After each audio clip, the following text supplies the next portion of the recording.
Hey, welcome to Unpack Radio. I'm your host, Norris Pope Johnson. Got with me First Lady Kiki. Hello, everyone. And we are without DC Baddest. Yeah, please keep her in your prayers. You know, she's going through some trying times right now. So please keep her in your prayers. And we truly do miss her. Yes, we do. And today is our 1 year anniversary. Happy anniversary! Hey. Turn up!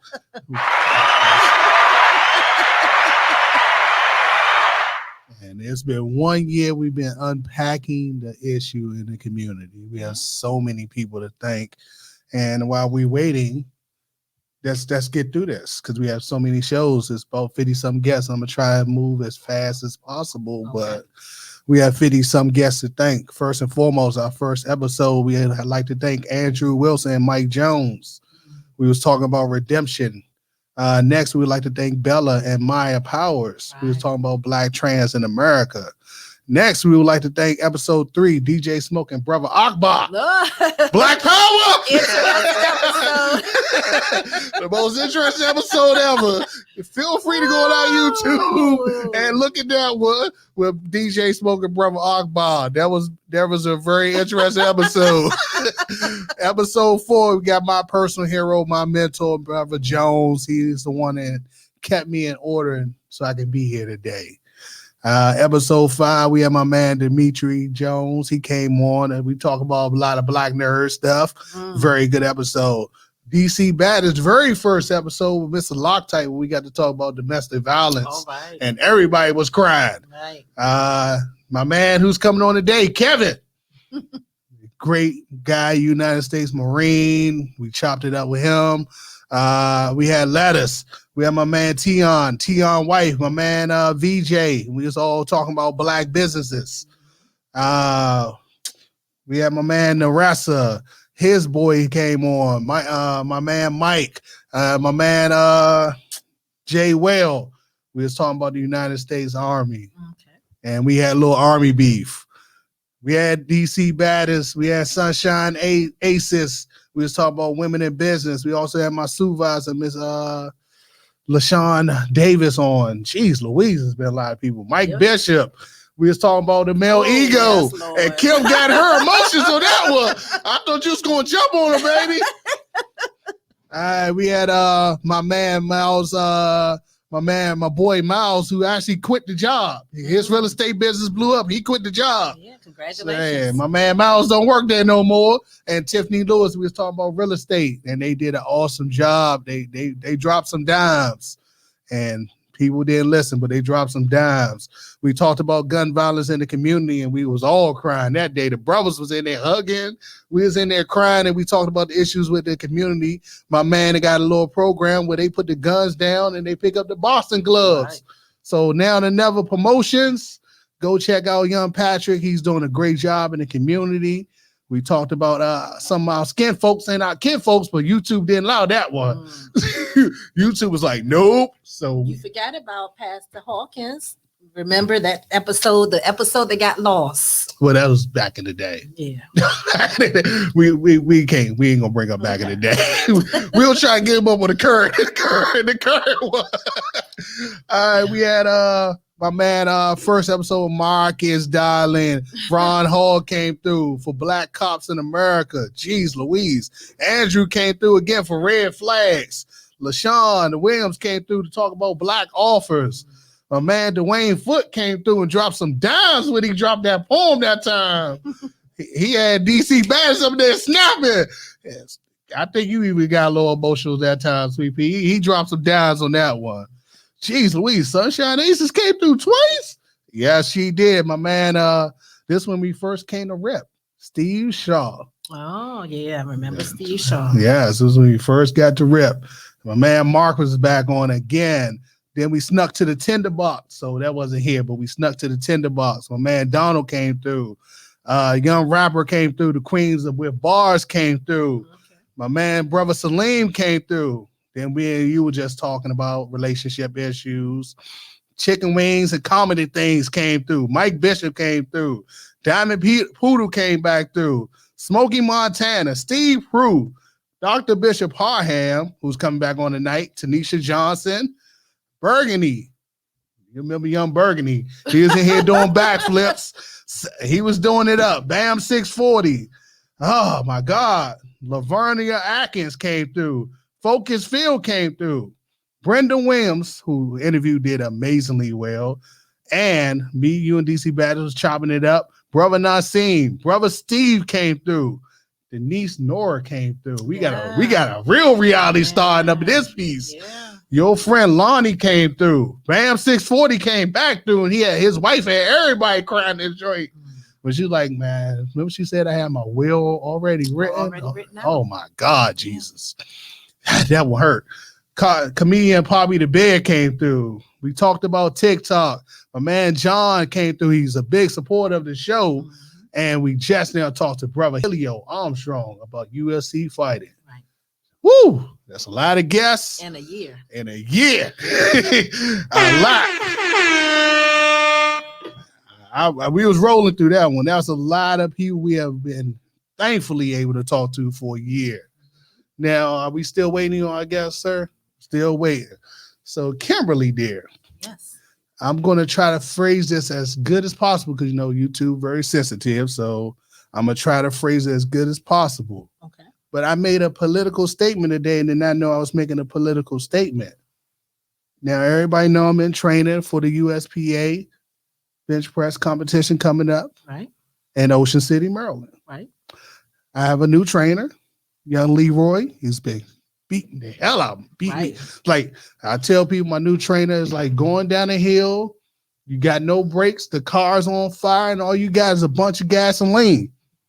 And he's been beating the hell out of me. So I'm leaving goals. I forgot, you know, and we live in PG County, Maryland. Right.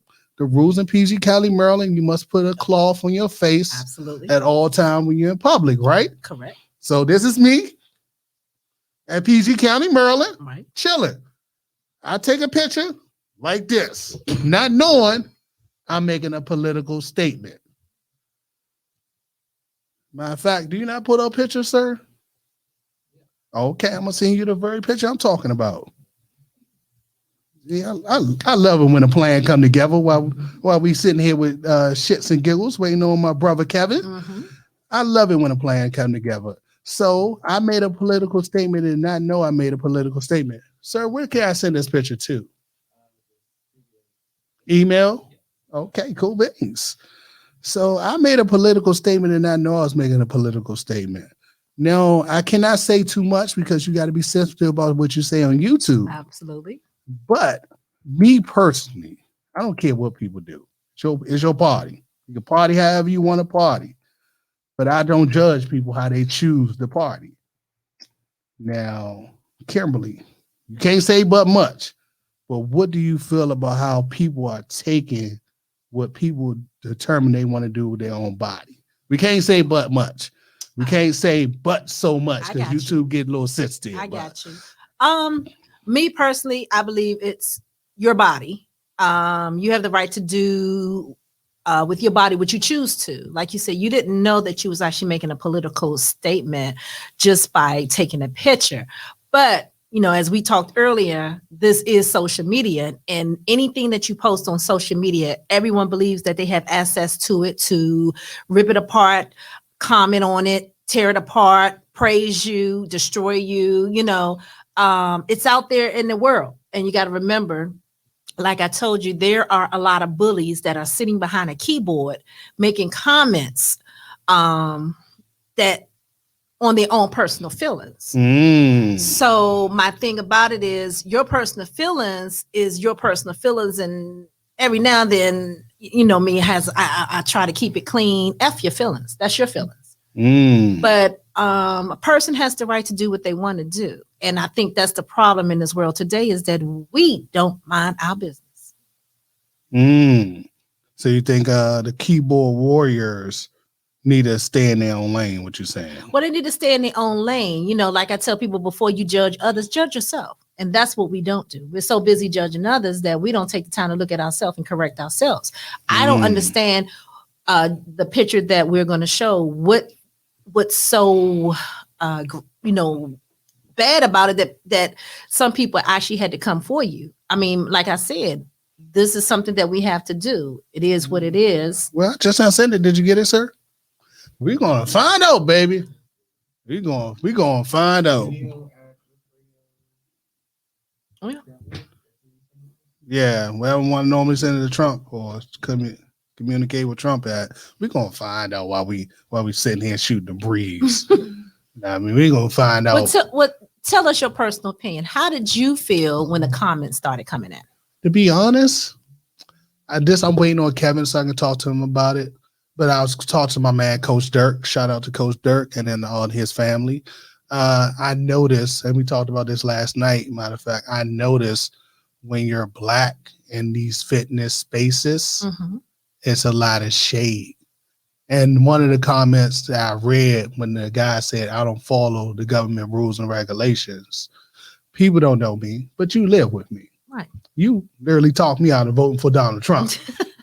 But they don't know that. They don't know I own guns and I love to shoot guns and I love to hunt. And I listen to Joe Rogan on a daily basis. All they know is the picture they saw of a black man. True. And they assumed that they knew me. But if you knew me, I'm just as conservative as you are. And the white man made a statement. I don't have to follow the good regulations of the federal government. Now, me as a person of color, I'm sorry to inform you people this. And I have a white fan base. Brother Steve live way out there in England. But I hope I do not offend nobody by my statement. But we do not have the luxuries of not complying with lawful orders. And that is true. You may escalate to murder. That's why they having marches down the street. That's why they burning down cities. Sorry, not sorry. I can't sugarcoat it for you. But I wear a uniform.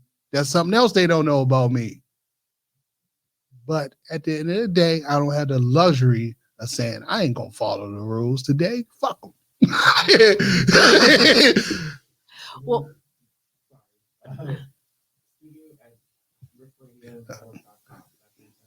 I believe so. If not, it'd be okay. Normally, I just text it to Trump because I send it to. Okay, yeah, we can do that for shits and giggles. We still waiting? Yeah, well, shits and giggles. we can listen to me complain for the next hour. We can listen to me complain for the next hour, I guess, about the way the world works. We're going to take a little pause. I'm going to send my man this photo. We'll be right back.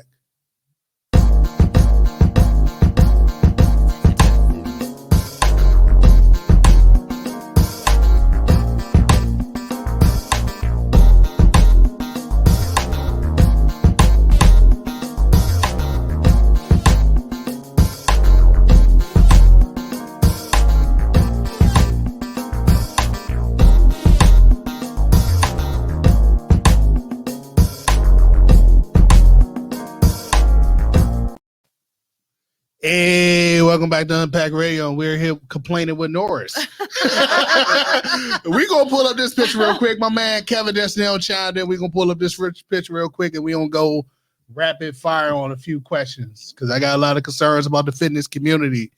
So we're going to complain for 2 seconds, and then we're going to bring my man Kevin on. You ready, sir? Oh, Jesus, those damn androids, those robots. You go ahead and bring my man Kevin in. We'll pull it up sometime today. Those damn androids. Hey, shit. What's going on, Kevin? How are you doing? Here, let me get my, if I put my headphones in, you shouldn't have any of that. Nasty feedback. Yeah. But yeah, so sorry. Completely my fault. I saw the 8 p.m. I did not see the appropriate time. I totally screwed that up. It's all on me. You don't need to make excuses for me. You're a good man. Oh no, we had a little time to complain with Norris.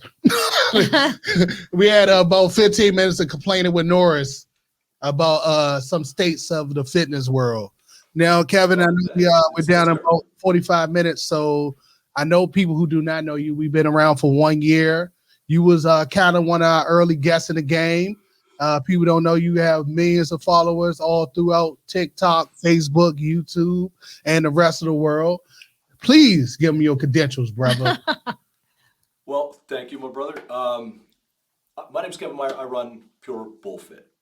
We are a fitness, health, and wellness community that deals with mental health issues, physical issues, getting in shape so we can all live longer, better quality lives.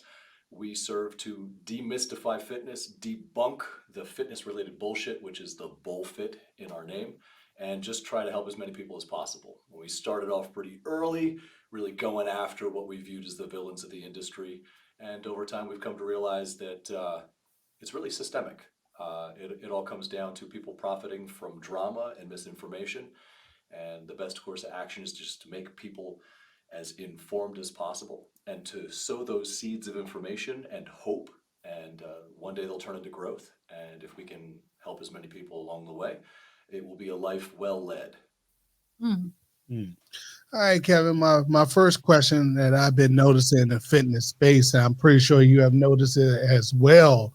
We have lost several people early, too damn early. And just recently, Paul Levesque, aka Triple H, had a massive heart attack. So I know some people love their anabolics, but do you think it's time for people to slow down or step away from the world of anabolics, which are steroids and everything else people like to take? Because people are literally out here dying too early. We lost a man, 49 years old. Yeah. That's too early to be going. What's your feelings on this, on the fitness world right now? I think a young lady was like 28 and died. Yeah. There are a number of folks that throw themselves full steam at the idea of achieving top human performance. And they're willing to take significant risks with their body. This is not the only sphere that people are willing to take significant risks with their body, but it is the most enchanting. It is the most enamoring because we view it through the lens of being ultra healthy when these people put these exogenous hormones and these synthetic chemicals in their bodies to such a great extent that it becomes unhealthy. We lost John Meadows in no small part to the decades of using exogenous hormones. And that was a good man. That was like the Mr. Rogers of fitness. So it doesn't care about your character. It doesn't care about who you are or what good you're doing. When we put these strains on our body that they were never intended for, it steals decades.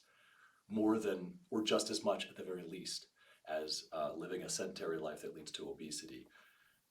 This obsession that we have with being better than the next guy instead of just being better than the version of ourselves yesterday, it's extremely problematic and it leads to really poor decision making. But we're susceptible to that. If you take a look at like cigarette ads, we would put carcinogens in our bodies because somebody told us it was cool. That's the level we're on. So when you take somebody and you say, I'm ultra fit, I'm in the best shape of my life because I eat chicken and rice and I work out 2 times a day and I do 2,222 push-ups every single morning. And then they find out, actually, in order to look like that, he's taking rhinoceros levels of exogenous testosterone. They're going to do that too because they want to be like him or her. And they're impatient because we're all impatient. And I don't know what we got to do about it. Telling people the risks or what will happen to you isn't enough. For most young people, that part of our brain doesn't fully develop until we're in our mid-20s to our late 20s. They don't really think about consequence to the same level that somebody who is older and wiser does. And by the time that we've developed to that point, many of us have been making whatever bad decisions in our lives for such a long time that it's habitual and it's even harder to get away from it. I have an addictive personality, so I can't mess with anything. I don't smoke, I don't drink. I play video games way too much. There was a video game that I spent $1,100 on in 1 year. Wow. And I have to recognize that I have an addictive personality. I can't fuck around with that. Pardon my language, I'm so sorry, brother. I can't mess around with that stuff because I know I would go deep down the rabbit hole and I'd be dead by 45. And I'm already 42, so I'm not messing with that time frame. It's bad and it's systemic, and the advent of safer alternatives are making it worse because these kids aren't taking the tested doses of SERMs and SARMs. They're taking efficacious amounts that will make them look like bodybuilders on the Olympia stage. And it's causing suppression, and it's causing a bunch of other problems that are just like the problems with steroids. It's going to kill people 10, 15 years down the road, just like steroids made in some guy's basement are. What's the solution? We could either legalize it and regulate it to a point where it makes sense and people aren't abusing it to the levels where they're killing themselves, which I suppose is an option, or we could struggle, do the hard work to make people change our societal perception of how we look at ourselves and our bodies and what is good, and make it not so desirable and so tempting to reach for this easy answer that's killing good people. Kevin, you talked about addictive personality, and I hear people talk about that all the time. How can you help a person that has addictive personality when it comes to food and eating the wrong things? I mean, how can you help them try to leave that addictive personality, that they're addicted to food, to try to do the right thing and work out and to change that? Well, that's a beautiful segue. Very, very well done, by the way. Thank you. It's about addressing the root of the behavior. Okay. The eating is what they do, or the drinking, or the smoking, or the drug use, or whatever it is, video games for me. It's a constant affirmation loop. It's a consistent cycle to get serotonin, dopamine, oxytocin. That's what we're chasing. We're chasing the good feeling. Right. So if we can identify things that are healthy, that provide a similar enough feeling to break that pattern of behavior, and we introduce it in a very open way, we acknowledge, hey, this is what we're doing. This is what we're trying to do. So we get the logical mind and the subconscious mind on the same page, trying to do the same thing. We can shift the behavior over time. I no longer accept at all that shaming people into it is effective. I used to be willing to turn the other way while people were doing it, and think, well, they're doing it for the right reasons, but I no longer agree with it whatsoever. And folks are inclined or invited to disagree with me on that. But I see more damage than good being done by telling someone that they are morally unacceptable because of the shape that they're in, or what they have allowed to happen to themselves. We live in a society that promotes excess as virtue. Since the 80s, greed is good. To quote, I think it was a Michael Douglas movie. We've for so long viewed excess as the desirable, as the good thing. We shouldn't be surprised that people are resistant to the idea that self-discipline, self-control, and moderation are actually the virtues. Now, Kevin, I'm about to take your nerd card. I'm about to take your nerd card, brother. Shout out to Wall Street. Shout out to Wall Street. Greed is good. Kevin, you're slipping. You're slipping. Woo, you slipping, boy. Hey, I remembered the movie. I remembered the actor. I remembered the quote. I haven't seen that joint in 30 years. You are slipping. I'm taking your nerd card. All right. You got to do. I'm sorry. Now I haven't even seen Wolf of Wall Street. So get it out of your system now. I haven't seen it yet either. I've been kind of holding off on it, but I'm gonna check it out one day. Now I hate to hit you with a hard question. That's but what I'm here for. Coach Dirk today, and I'm in your group and I'm in several other groups, but I am greatly concerned with the state of fitness for people of color, because I've noticed that it's getting a little shady. So what can we do to improve the relationships and reach out to more people of color to join fitness groups? And what can we do to stop the shade? Because it's getting real shady, brother. It's getting real shady. So I think that's a multifaceted problem, and I'm not going to sit here and get political on you, but I think it would be a failure not to acknowledge that there is a burgeoning anti-BIPOC sentiment. And that has a lot to do with the contention in society. I think it spills over into a bunch of different areas. I don't think it's limited to fitness, but I do recognize and have for a long time that Black, Indigenous, people of color everywhere have been kind of relegated to a second-class citizenship in this sphere. In addition to everything else, they have to work harder, try harder to get noticed, typically speaking, you've got a lot of incredible physiques that are totally overlooked or just assumed to be, oh, well, that's because he's a black guy, which I think is really disheartening to people who've put in a lot of work. Opinions are taken less seriously. Motivations are attributed as malicious or disingenuous more frequently when it's a black creator specifically, or a creator of color. I've noticed this as a privileged white dude who has never had any of it aimed at me, ever. And I see it. I see people, if me and Derek, you brought him up, were to say the same thing, I would get more positive attention than he would. I have zero doubt of that. I have zero doubt of that because I've watched it happen. He's not saying anything that my group isn't saying. We have the same belief system. I catch fire because I have hair. Oh, And, damn. and because I look like. Hey, time out, Kevin. Time out. I know we serious, but you don't see the smile on my white face right now, bro. You don't see the smile on my white face. Bro. Time out. All Kevin. seriousness aside, her face just went. Kevin, Ooh. look, when you swung the hair, I swear I thought I was watching the movie of Jesus. I'm just saying. Oh, Lord. Yeah, the Swoley Lord, I get that one a lot.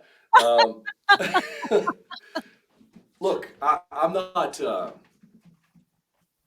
There are some folks out there, because I acknowledge that stuff, are going to assume that I'm pandering, which is really unfortunate because these are the opinions that I've been expressing for my entire adult life. I grew up in painfully white Maine. Not that there's anything wrong with being white, it's just that I was not exposed to any ethnicity or culture outside of my own until I was a grown-ass man. I joined the military, and I was that guy that asked another grown man, a person of color, if he got hotter in the sun than I did. Because in my head, I was like, if I wear a black shirt, I feel more sun than if I wear a white shirt. And God bless his heart, he looked at me and said, Meier, how the fuck would I know? Which is, and he took me under his wing, and he showed me how deep my absolute lack of knowledge, my naiveness was. And from that point, because of that and some really poignant experiences in my life where I got treated substantially differently than the guy standing next to me for no other reason I could find than what we individually looked like, it's been important to me. So if somebody thinks that I'm pandering because I am aggressively acknowledging the difference in the way people are treated, you can pound sand. You can go find another community, because in my community, we don't pretend problems don't exist because they challenge our comfort level. I feel very strongly about that. I love Derek. If Derek wanted to come be one of my coaches, I would tell him no, because he deserves better than to play second fiddle to a guy like me when he is just as good as me. Sweet Pea, That's deep. you got to follow up after you finish smiling over there. I'm just It's saying. a long ride home, lady. It's a long ride home. We just don't talk about emotional cheating. Yeah. It was the hair for me. It was the hair shake. I promise I won't send any of the pictures where I've got the Khal Drogo makeup on. Look, I'll be joining the group tonight. Kevin, question for you. I noticed that I love to walk. And I notice when I walk, I just get this clarity. My mind gets clear. I guess the same thing. I guess I don't lift weights. Do you all get the same clarity while you all are working out, lifting weights and things like that? Because for me, it's the fresh air. It's getting out, seeing the beauty of the world. And it just helps with more clarity.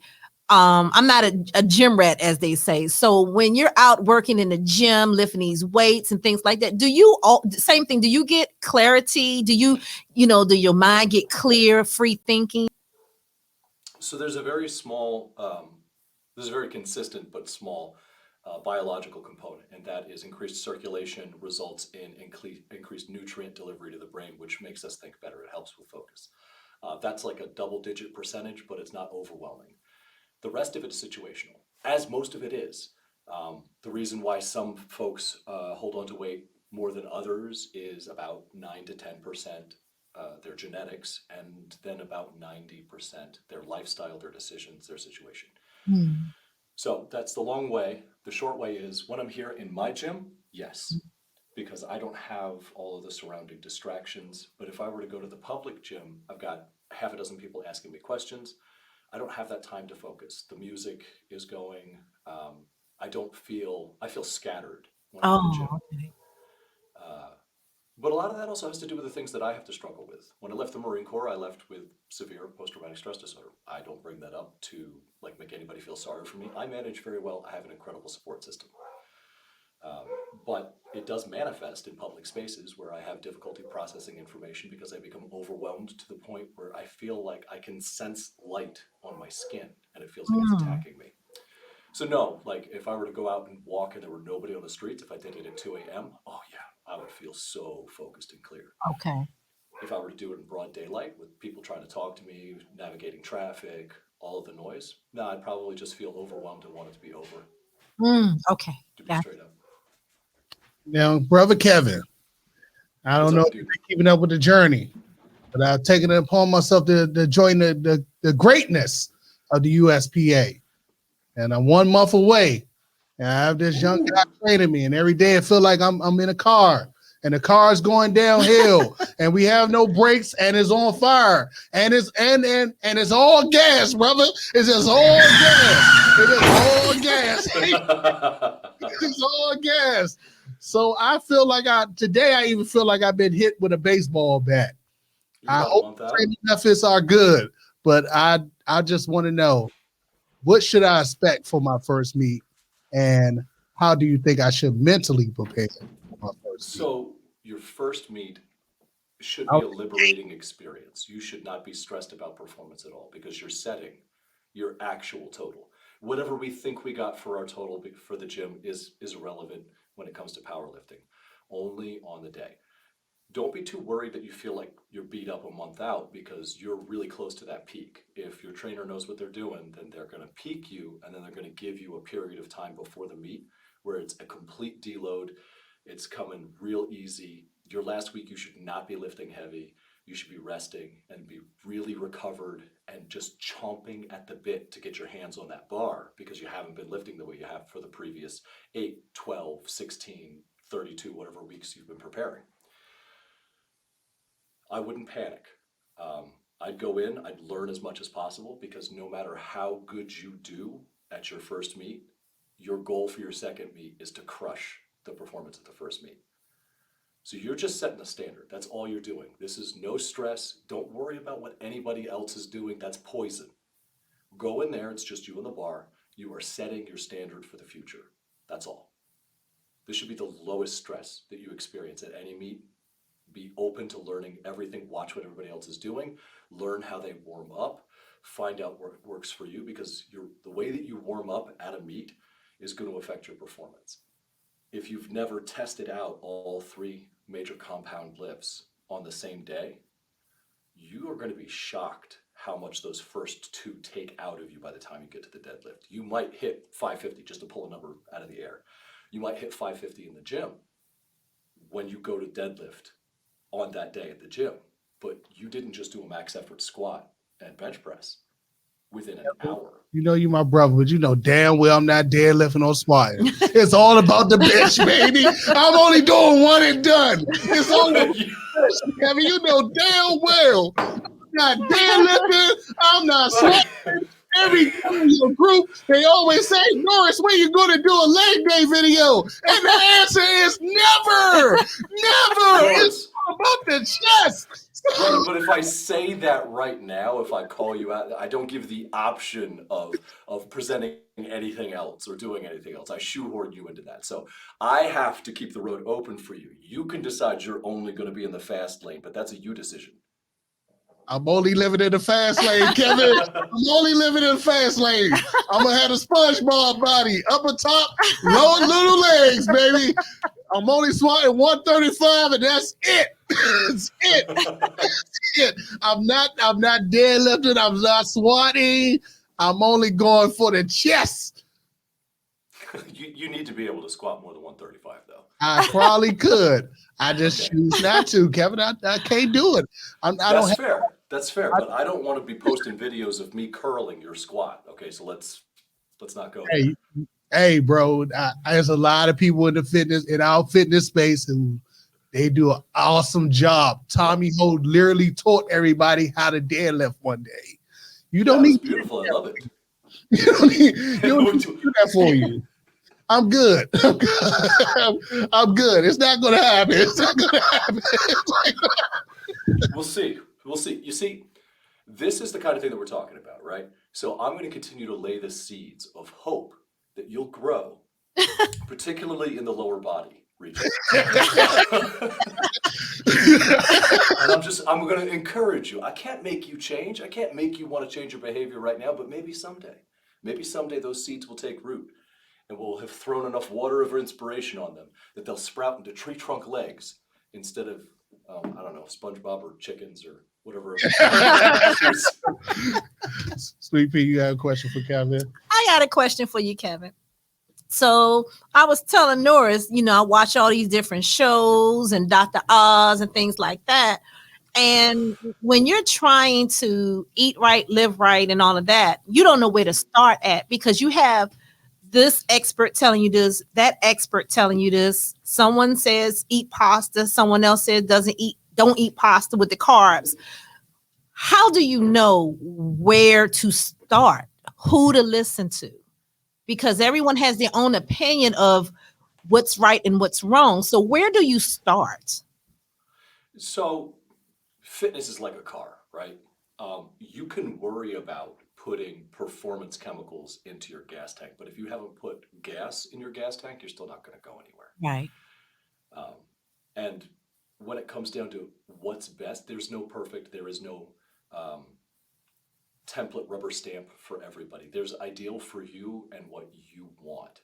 Mm-hmm. So when somebody's talking about the best diet, if you can't adhere to that diet, it makes no damn sense. Having food in moderation, not eating to the point where we're overstuffed and not starving ourselves, is the first step.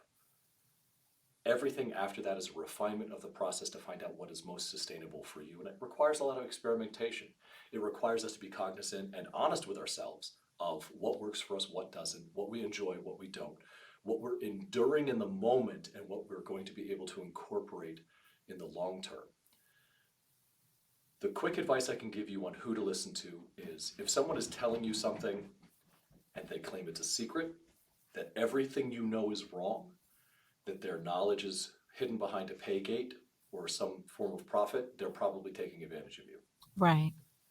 I've met almost no one that shared good information. I've met literally no one that shared good, reputable information that did all of those things. If they, in my book, sure, sell a book, right? Right. But don't tell them that everything they know is wrong. Fats are really what's killing you. No, it's carbohydrates. Proteins don't count as calories. It's the carnivore diet. It's keto diet. It's vegetarian. It's vegan. If you want to be a vegan on moral grounds, I 100% support you. There are absolutely effective ways that you can eat as a vegan and maintain a really healthy lifestyle. If it's outside of moral grounds or a dietary need, like you don't process meat very well, it is not, in fact, perfect for everyone. I eat predominantly plant-based on moral grounds. I eat some meat. I eat some dairy products. I eat mostly plants. I don't want to contribute to worldwide suffering of animals. That's a moral decision I made. But I don't go out there and say, if you eat the carnivore diet, you're a terrible person. I don't find it a particularly effective diet, and it can be, in the right circumstances, as effective as any other diet. And that's where they all fall. They can be as effective as each other. There's no super or secret foods. Anybody who says that's full of shit. Right. There are no magic pills. Everything that somebody sells, even if it works, is a 1%, a 2% performance increase. Fat burners technically work, but barely. You're talking 4 pounds over the course of a year. If you're spending $40 a bottle per month on a fat burner, where you're going to lose 4 pounds to 6 pounds over the course of a year from that fat burner alone, is that investment worth it? Right. That's $500 for 4 pounds. Right. Go take an extra 30-minute walk. Do that a couple of times a week. You're going to feel better and be $500 richer. Okay. So everything comes down to it costs time, money, or aggravation. You have to take a look at its total effect. Look into it. Don't just take anybody's word for it. Look into it. Find out what its total effect is going to be compared to the expected cost. And at that point, it becomes very clear what's bullshit and what's not. A $150 recipe book, not to call out Greg Doucette, but a $150 recipe book that gives absolutely no information on how to approach diet other than eat the food that's in here and you'll intrinsically be better off. Right. That's not worth $150. They're delicious. I bought the cookbook. I tested it out. I eat the crap out of those recipes. I am not complaining about the taste. I'm saying that the information therein was not worth $150. Right. It wasn't worth $50.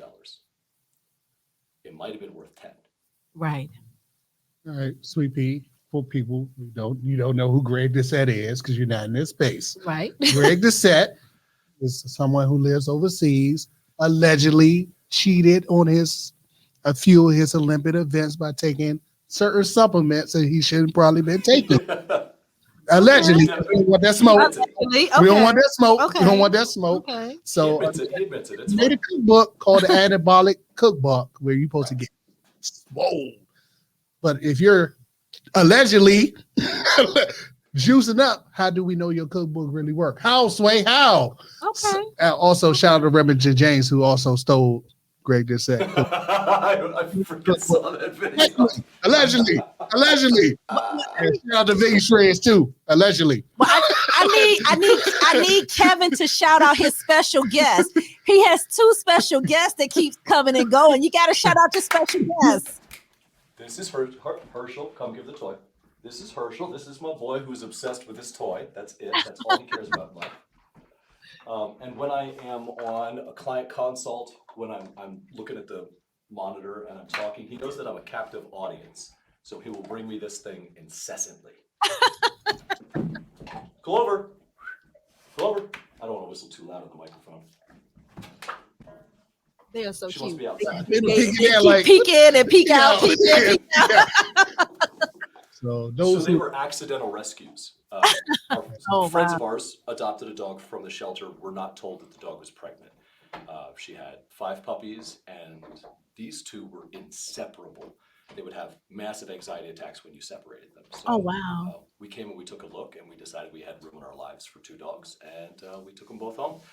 And they have been our little poop stains ever since. Oh. So, Sweet Pea, now you know who Greg Doucette is. Now I know. Now you know. Now I know. Allegedly, right?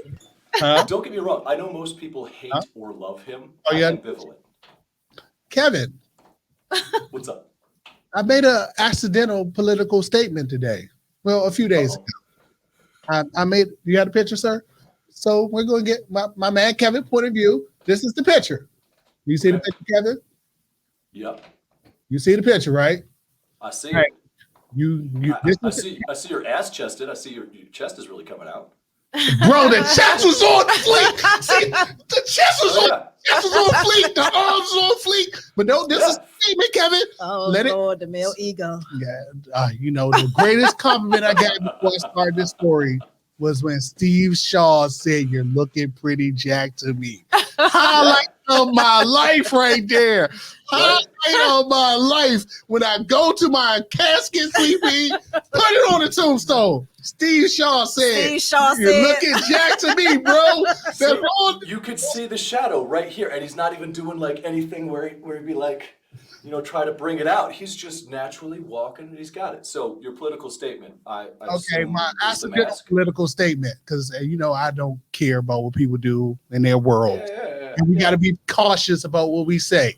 But my accidental political statement was, I was leaving goals. I said, training with my new fitness trainer for the USPA, October the 9th, USPA certified. I'm ready for the event. I post this into the USPA page on their fitness group, and everybody was hating on that little cloth on my face and asked me, why did I have that little cloth on my face? I said, it's mandatory in the state of Maryland. They was like, you're outside. I was like, hey, I'm walking to my car and I like to live my life in peace. So I don't care. I really forgot it was on my face, to be honest with you. It's just a piece of cloth, but it butt hurted.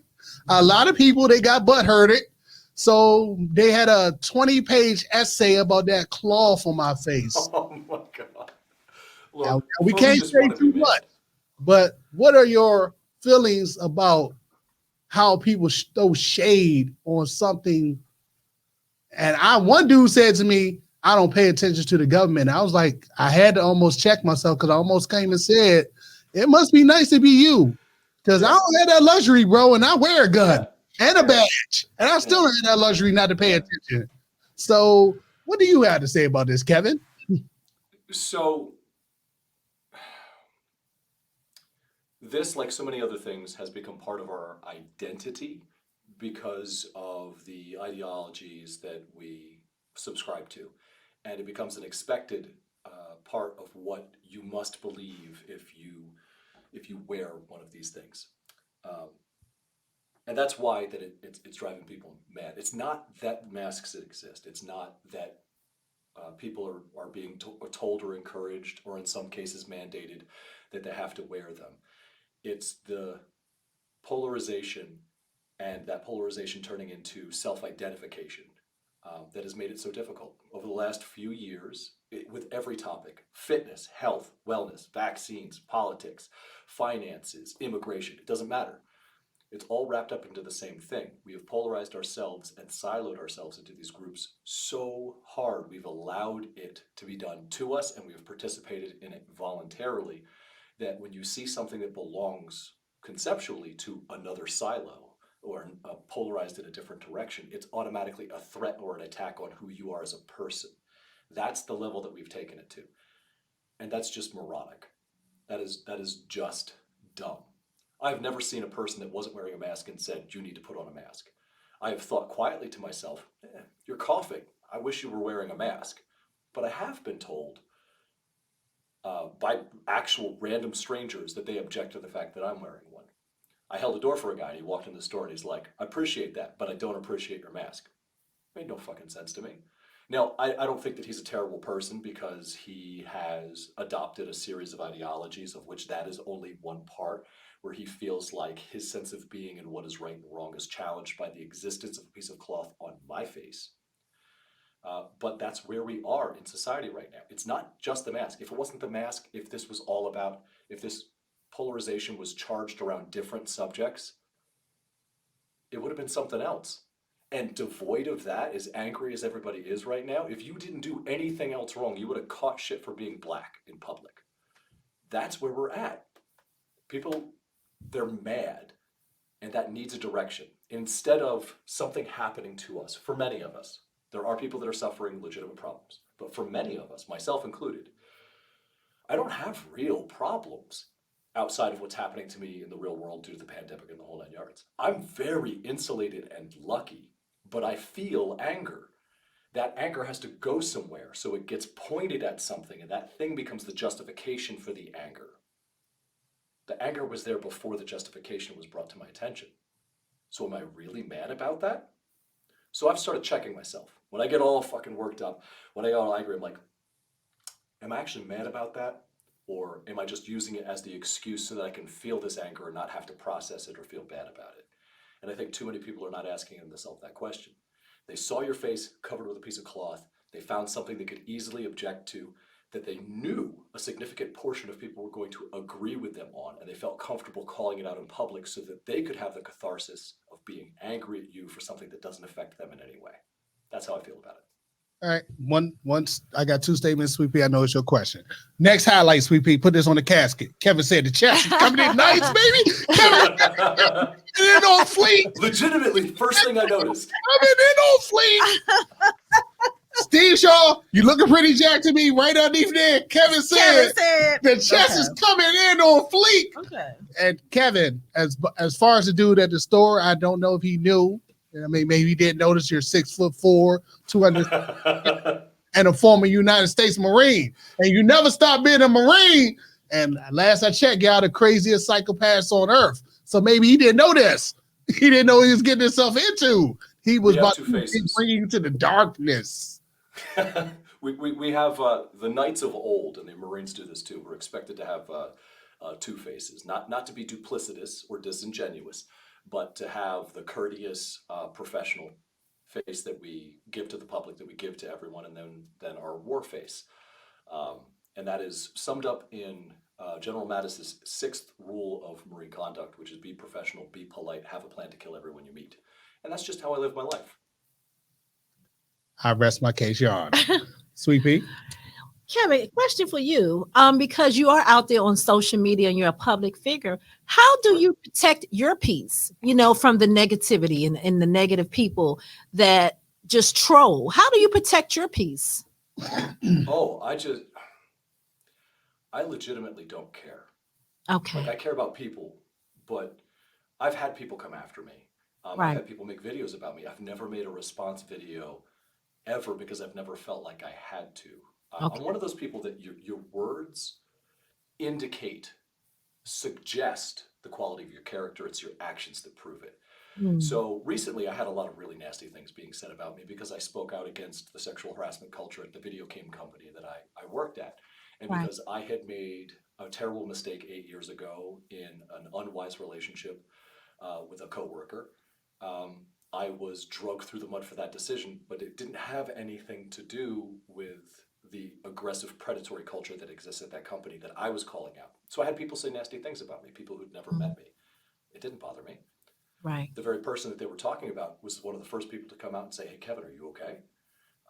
Or tell people to take down false claims. I had somebody that I formerly worked with literally send their community members to cause as much trouble as possible with me and try and unsettle me, say awful things about my wife, my family, make threats. None of that bothers me. None of them are actually, it's posturing. And when you realize that it's just posturing for attention, that someone is farting in their little corner of the internet and they're demanding that you come smell it, when you think about it that way, why on earth would I be upset?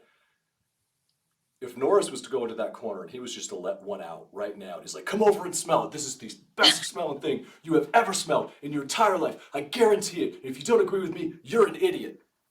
Would you take him or his fart seriously? That's all that's happening.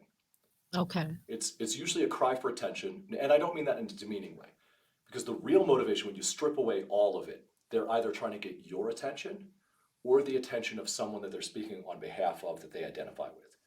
Right. So when they attack me because I said 5 reps aren't magic, the first time anybody ever threatened my life, it's because I said that Mark Rippeteau said problematic things, that 5 repetitions are not magic, that you need a broader spectrum of training. I got death threats over that. Wow. Am I supposed to take that seriously? The guy wasn't actually mad at me. He saw an opportunity to get some approval from people who think like him or from Mark Rippeteau himself, so he went on a tirade and said outlandish things to get positive attention or a reaction out of me because that validates him. Why am I going to worry about that?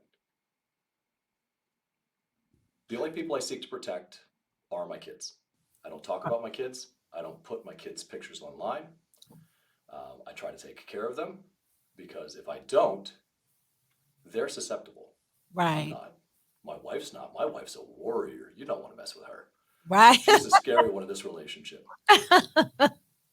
Like, I will euphemistically drag your ass across the coals. She will literally turn your remains into ornaments and hang them on the wall.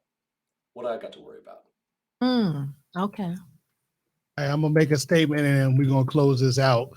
Yeah, sorry about that. Kevin, I rarely get a chance to speak to you, but you're always there, brother. You're always there for Michelle. You're always there for Coach Dirk. You're always there for Tommy Ho and that list of other people. So first and foremost, thank you, because I mean we're just coasting and we're still growing, brother. We're slowly going up the mountain, but you have taken your time and you have given me access to your platform anytime I need it. I'm gratefully appreciative of you and all the time you invest in the fitness community. And I truly love you, brother. And congratulations on the roof, because me and Kim was going to rock this time we didn't rock the shirts. See, this time we switched up the game on you. I got it. I got to show you guys the roof sometime. It came in beautiful. But before I go, I do want to say, Norris, I sincerely appreciate the level-headed and open-minded discourse, the platform that you provide for it. And I think that it's important, and more voices like that need to be heard. So anytime you need me to help amplify what you're doing, I legitimately believe in it, and I would love to help. Hey, man, my goal legitimately with this platform is to try to raise awareness. And you have an hour to literally talk about issues in an open forum. Yeah. And even though somebody may disagree with what we're saying now, Mm-hmm. at least had an opportunity to listen to what we're saying currently. And, it's rare that two people like us get a chance to speak on this open platform about issues within our community. Because I tell people all the time, the fitness space have given me some great brothers. Right. I have brothers all across the world, thanks to a decision I made a year ago to get healthy. Well, we're glad to have you, and you're a hell of a motivator. And I think that you're really going to be the complete package once you start working on legs. I Kevin, love it. I love it. I love you.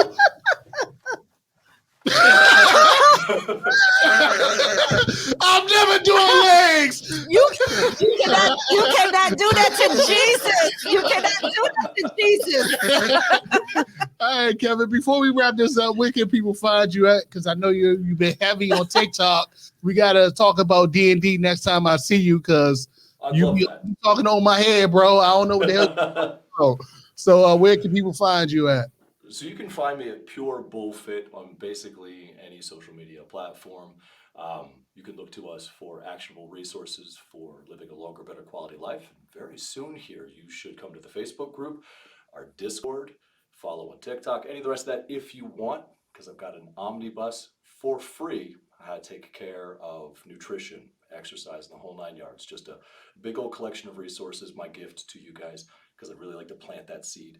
I'd really like you to be around long enough to disagree with me for the rest of your life. That's what's up. And yeah, that group that we're in is pretty cool. And I have like 10, 20 buddies that I talk to on a regular from that group. Shout out to Steve Prue, shout out to Coach Dirk, shout out to Brother Art, who lives way out in England, who writes the best comments in the world. Does, yeah. So shout out to him. And I love you guys, and I appreciate the platform. Kevin, as always, salute. We'll see you again, my friend. Salute. You take care of yourselves. Kevin. Pop into the audience. You stop smiling. God dang it. All right, see y'all next time on Black Radio. We got Dr. Bishop Parham coming up. Salute.